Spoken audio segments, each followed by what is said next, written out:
Bonjour et bienvenue dans cette vidéo qui aura pour but de vous permettre de faire un petit diagnostic premier niveau, c'est-à-dire si vous rencontrez des problèmes avec votre quadou. Donc voilà, on va faire différentes étapes qui vous permettront avant de nous appeler, de nous envoyer un mail, etc., avoir déjà une petite idée de ce qui peut ne pas fonctionner sur votre robot. Alors, premier test très simple, il suffit de prendre votre robot, vous pouvez faire ça à l'intérieur chez vous, peu importe, d'avoir le boîtier de commande à côté, de le brancher comme si vous alliez le mettre en service dans l'eau, et de faire attention à ce que vous allez entendre. Donc, quand on va appuyer sur la mise en service du robot, sur le bouton on va entendre des claques distinctifs, on va avoir un petit moment de silence, et après on va entendre le moteur qui se lance.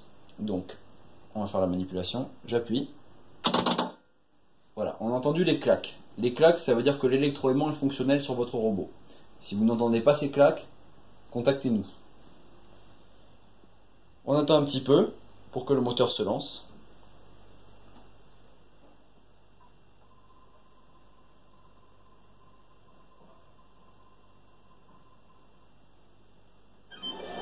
Voilà.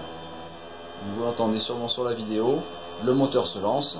Tout va bien, on éteint le boîtier, ou le boîtier s'éteint tout seul, peu importe, c'est normal, le robot se met en sécurité, il est en extérieur, donc le moteur s'éteint par lui-même.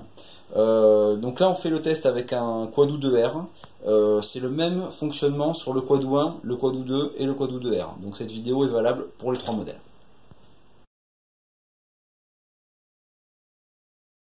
Deuxième test assez important à réaliser, surtout si vous êtes en départ de saison, que votre piscine est un petit peu encrassée, ou alors si vous avez eu voilà, des intempéries, que votre piscine est assez encrassée, et que votre robot ne change pas de direction. Donc il suffit de passer la main par l'orifice à l'avant du robot éteint, et vous allez mettre la main sur une pièce que vous allez sentir assez facilement, une pièce qui tourne sur elle-même, une pièce qui pivote à 360 degrés. Alors, cette pièce-là, elle va pivoter sur un certain nombre de degrés, mais elle va être arrêtée par une butée. C'est tout à fait normal. Donc, le but de la manœuvre, là, c'est de trouver un cran de la tourelle, de mettre le doigt dessus et de la lancer, voilà, et de la faire jouer. Alors, il faut qu'elle soit parfaitement libre, cette tourelle. Que quand vous la faites bouger, vraiment, vous n'ayez aucun effort à faire pour la faire tourner. Parce que c'est elle qui dirige le flux d'eau du robot. Et donc si elle est retenue par des saletés, etc., effectivement, si elle est encrassée, c'est ça qui va gêner le changement de direction du robot. Donc, ce que vous pouvez faire, si vous sentez une résistance autre que la butée, à nouveau la butée, c'est tout à fait normal, vous soulevez votre robot. Avec votre main gauche, vous faites jouer la tourelle, et avec le jet d'eau que vous allez avoir dans le jardin, vous mettez de l'eau, vous projetez de l'eau entre le moteur et la partie plastique qui est le conduit qui maintient le moteur en place. Vous faites jouer la tourelle et vous arrosez pour dégager la tourelle, qui normalement, si elle était encrassée, redeviendra bien fluide et vous permettra de bien diriger votre robot.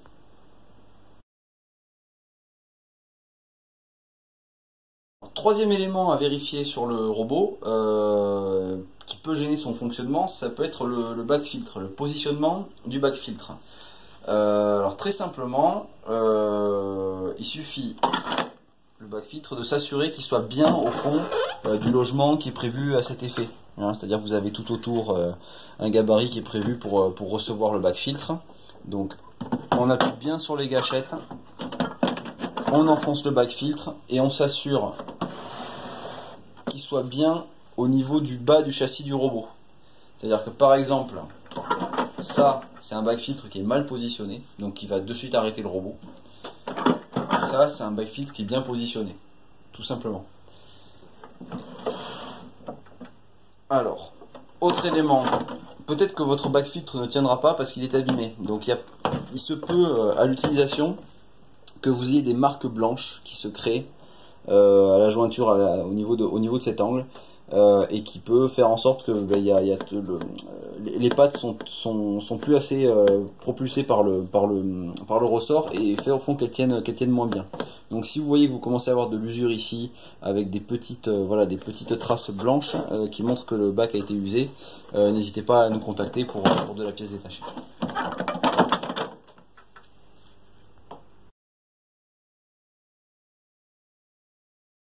Quatrième élément à contrôler sur le robot, Ça se situe au niveau des roues. Donc très simplement, il suffit de s'assurer que sur le robot, sur vos roues, vous ayez un jeu latéral de quelques millimètres, 1 ou 2 millimètres.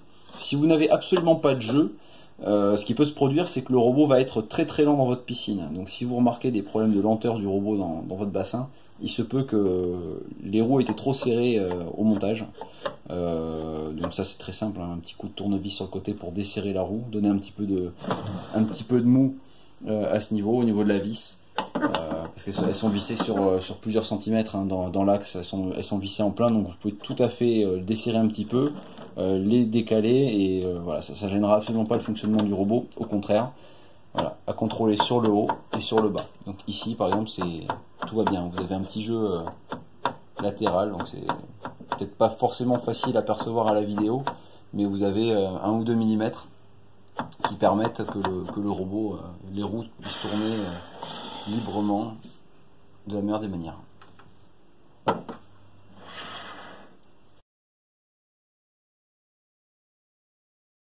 Dernier élément que vous pouvez facilement contrôler chez vous, là par contre ça s'applique pas à tous les robots, c'est-à-dire que par exemple pour les Quadou 1 et 2 dont le pot qui se situe à l'arrière du robot ici n'est pas transparent, vous ne pourrez pas forcément contrôler ce point là, mais pour tous les Quadou quels qu'ils soient 1, 2 et 2R qui ont le pot transparent, ben là vous pourrez contrôler ce point là. Donc ce pot est transparent, c'est ici que se situe la technologie qui nous permet de faire les rotations, donc les allers-retours et les rotations sur le côté du robot avec les G. Donc ce pot étant transparent, si vous observez des traces de rouille ou d'eau, hein, forcément, ben faut nous contacter. C'est un problème qui sera bloquant pour la machine parce que l'électroaimant finira par mal fonctionner. Donc en fait, pour contrôler ce point-là, donc vous mettez le robot sur le dos complètement. Donc ça c'est une position qui n'est pas forcément recommandée pour le robot, c'est-à-dire que quand vous le posez comme ça sur le dos, vous risquez de griffer votre capot. Donc on vous recommande de le positionner sur le câble ou alors sur un sol qui sera pas, par exemple, votre margelle de piscine pour pas le griffer.